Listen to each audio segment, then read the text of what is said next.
Alright guys, what's going on? Welcome back to 55 Fandom. So, here is my spoiler review of the Knuckles show. Now, right out of the gate, I don't think this is as bad as everyone says it is. Listen, it's a 6-episode mini-series, each episode ranging from 30 minutes. And Sonic 1 didn't feel like a Sonic game, it felt like a fish out of water story, but it was still good.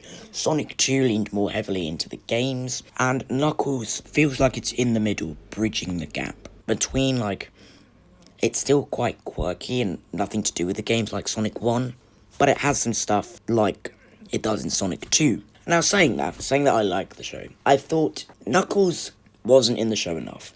I'm not going to beat around the bush, he wasn't in the show enough.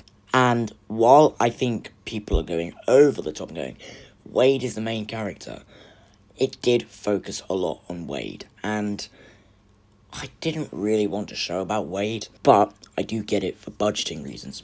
And I still think what they kind of gave us was quite enjoyable. The villains are very, very weak, and probably the weakest thing in this show. They're just your typical villain. They want something, because the main villain wasn't acknowledged enough by Robotnik, and he wants revenge, But I do like the aspect of the show of, Sonic and Tails have Maddie and Tom, and then Knuckles finds his family in quite a broken family. And I think that's very poetic, because Knuckles really doesn't have any family. Sonic and Tails are friends to him, and they've adjusted to Earth, but Knuckles hasn't. Idris Elba is great. There's a lot of, funny moments with Knuckles, with Doritos, when he says peekaboo, but he says it with, no emotion. He goes, peekaboo. Because, he, it's like a fish out of water story. But the family, Wade's family were a-holes. I did not like them. And if you want to get me to like the characters and like a family, that did sour the experience a bit. But the CGI of Knuckles and Sonic and Tails, when they appeared for 5 minutes, the CGI of Knuckles is really, really good. I will say, he's not really in the season finale. And the season finale doesn't even really revolve around him, which, again, is a big gripe. But if it was a 9-episode event, or let's just say it got 15 episodes, 42 minutes, I'd have a problem. But it's like a gap to just fill in between Sonic 2 and 3. They're 30 minutes. You could bang it out in a day. There's only 6 of them. That's not even a real series.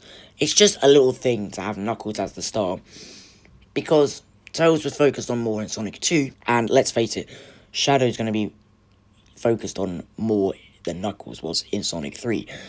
Now, if this did get a Season 2, I need it to go more game accurate, more solo without the human characters, because studios often have, they always have this thing of, have human characters in, because the humans won't relate to the CGI creatures.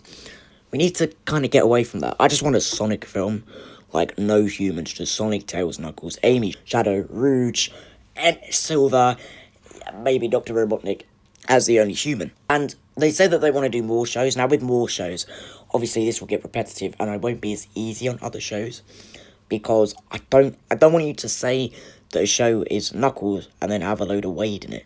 But it was still very enjoyable for what they gave me. I still found a lot of enjoyment out of it, and I think people are being very harsh on this show.